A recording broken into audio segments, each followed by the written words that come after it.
Salut à tous, bienvenue. Le droit international nous intéresse, le droit de la famille aussi.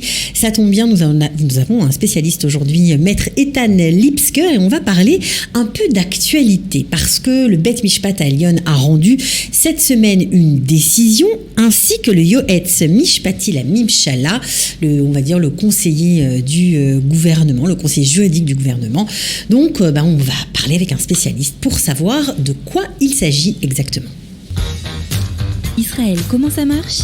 Vous allez adorer comprendre Israël. Bonjour Maître Eitan Lipsker, comment ça va? Bonjour. Alors, beaucoup de remue-ménage, on va dire, auprès, ou en tout cas autour du Bet Mishpat Elyon, concernant notamment la pension alimentaire que les parents, le père ou la mère, ou les deux, ça dépend des fois, doivent payer à leurs enfants. Alors, que s'est-il passé concernant le Bet Mishpat Elyon cette semaine et le Bet Din Harabani? Bon, il y a des choses très intéressantes qui se passent à la haute cour, au Bet Mishpat Elyon, au sujet de pension alimentaire depuis 2 ou 3 ans. Et ça a commencé évidemment avec la décision 919 décision révolutionnaire qui fait payer les 2 parents et la pension alimentaire et pas seulement le père. C'est ça, c'est-à-dire qu'en fonction de la situation professionnelle des 2 parents, si la femme travaille à une meilleure situation que le mari, eh bien, elle devra payer la pension alimentaire des enfants. Peut-être toute la pension, peut-être une grosse partie, mais le mari, il ne paiera rien. Oui, il ne paiera rien. Et ce qu'on a vu, c'est quelque chose de très intéressant. Et les tribunaux civils ont accepté la décision de la haute cour et on a vu...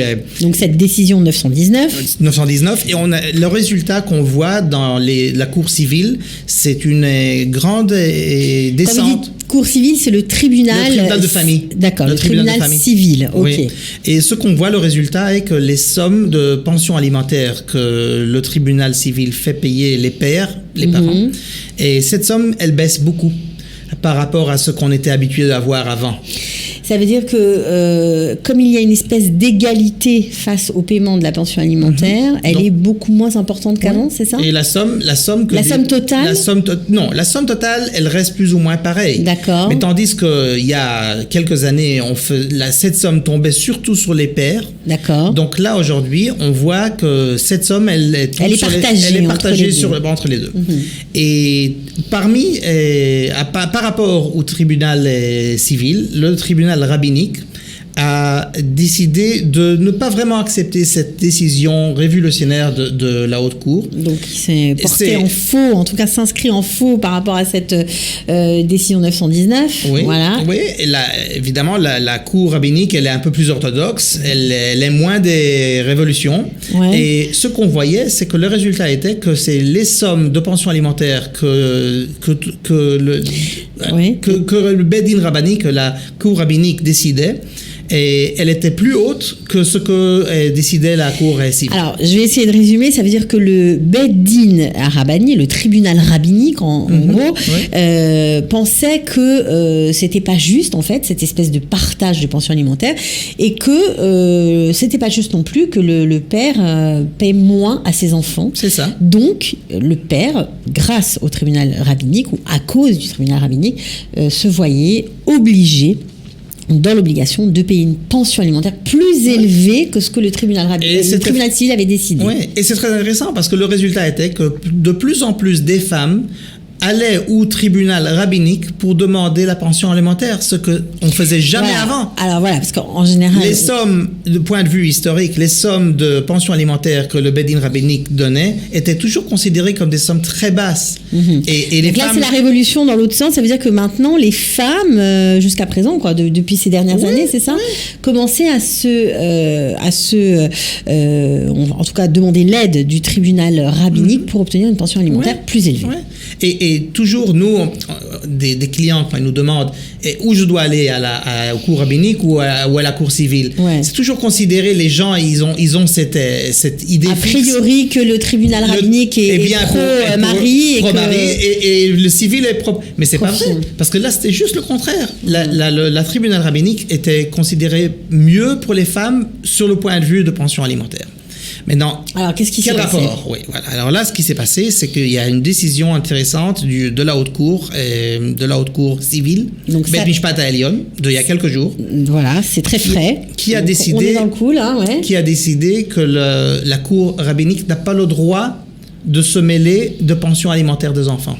Donc la décision est qu'on peut aller demander à la Cour rabbinique de s'occuper de la divorce, des sujets qui sont directement liés avec la divorce, au couple, mais pas la pension alimentaire. Donc la pension alimentaire reste le domaine des tribunaux civils. Voilà, sauf si les parents sont d'accord. Mais d'habitude, les parents ne sont pas d'accord sur rien du tout, en général. Ouais. Mais là, si les parents ne sont pas d'accord, la Cour rabbinique n'a pas le droit de se mêler, de s'occuper, donner des décisions sur la domaine de pension alimentaire. Très intéressant. Voilà, merci en tout cas Eitan Lipsker de nous avoir éclairé sur ce thème. Alors ça, c'est on va dire, le partage de la pension alimentaire ou le paiement de la pension alimentaire, on a compris. Ça revient aux tribunaux civils de décider. Maintenant, qu'est-ce qui se passe quand un des deux parents souhaite diminuer la pension alimentaire qu'il payait à ses enfants parce que, par exemple, je sais pas moi, il s'est remarié, il a 3-4 enfants supplémentaires, donc il a changé de situation et donc il ne peut plus faire face à cette pension alimentaire. Ouais. Qu'est-ce qu'on fait ? Est-ce qu'on peut demander une diminution de cette pension ? Alors là, la ligne traditionnelle de la Haute Cour et Bet Mishpat HaElyon disait toujours qu'il faut des raisons très profondes pour changer la pension alimentaire qui a été déjà décidée. Donc si tu veux demander au tribunal de diminuer la pension alimentaire qui a déjà été décidée, tu dois venir avec des raisons très profondes. Ça veut dire quoi ? Se remarier, avoir une nouvelle famille, 3-4 enfants supplémentaires, ça suffit pas ? Juste se remarier, pas assez. Un enfant de plus, pas assez. Quelques enfants de plus, c'est déjà plus sérieux. Surtout des cas, quelqu'un est tombé malade, quelqu'un a perdu son métier pour des raisons objectives. Pourquoi il faut que ce soit des raisons plus profondes ? Parce que le tribunal a peur que chaque année, on vienne et on cherche la stabilité. On cherche. Moi, j'ai besoin de diminuer la pension. Oui, le tribunal cherche la stabilité. On ne veut pas que la pension alimentaire va être un sujet de discussion chaque lundi et mardi. On veut qu'une fois la décision a été faite, ça va tenir pour quelques bonnes années. Maintenant, qu'est-ce qui est arrivé à cause de la décision révolutionnaire de la 919 de la Haute Cour de justice ?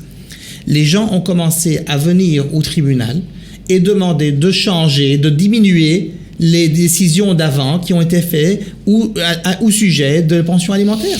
D'accord, c'est-à-dire que les gens qui avaient obtenu, je sais pas moi, une décision de justice avant cette loi. Voilà, cette décision de la Haute Cour. Il y a 2 ans. Donc un père qui a reçu une décision il y a 10 ans de payer une certaine somme pour les 3 enfants, vient maintenant au tribunal et dit, écoute, il faut la reconsidérer. Oui, parce que ma femme travaille, elle gagne autant que moi, donc il n'y a pas de raison.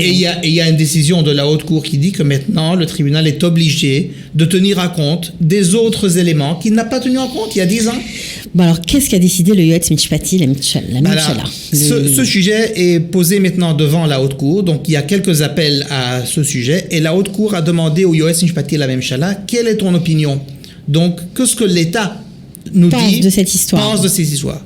Et le Yoetz Mishpati HaMemshala, il y a quelques semaines, a donné une réponse claire et assez problématique d'après moi, que d'après lui, il ne faut pas changer des décisions de pension alimentaire qui ont été faites basées sur des autres éléments qu'aujourd'hui. Donc, d'après lui, on ne peut pas se targuer de cette décision de justice d'il y a 2 ans, disant que les parents sont égaux face au versement de la pension alimentaire. Ce qui a été décidé avant cette loi, c'est pas rétroactif, ça a été décidé, on peut pas revenir dessus, peu importe si la femme gagne plus que le mari ou pas, ça ne rentre pas en ligne de compte. Et ça, d'après moi, c'est une décision, enfin c'est une opinion très problématique. Et pourquoi ? Ça fout la panique. Pourquoi c'est problématique ? C'est problématique parce qu'en fait, ça donne la faveur à un seul intérêt, à l'intérêt de stabilité. Donc, ce que ça veut dire, moi, je veux la stabilité. Je veux pas me mêler maintenant d'un tas de demandes à la tribunal, au tribunal, de changer, de diminuer les... Mais non, c'est pas correct parce qu'on sait que la décision de la Haute Cour était que le tribunal civil qui s'occupe maintenant de la pension alimentaire, il doit prendre en mesure des autres éléments qu'il a pris il y a 10 ans. Mais là, ça rentre pas en ligne de compte. Là, finalement, c'est non. Oui. Donc là, c'est la décision du... Pour l'instant. C'est l'opinion. C'est l'opinion. C'est pas une décision encore. Ouais, mais il faudra bien voir. On surveille. Oui, certainement. Bon, en tout cas, merci pour ce petit point d'actualité, concernant la pension alimentaire. À très bientôt, Ethan Lipsker. Merci. Bye. Merci. Israël, comment ça marche ? Vous allez adorer comprendre Israël.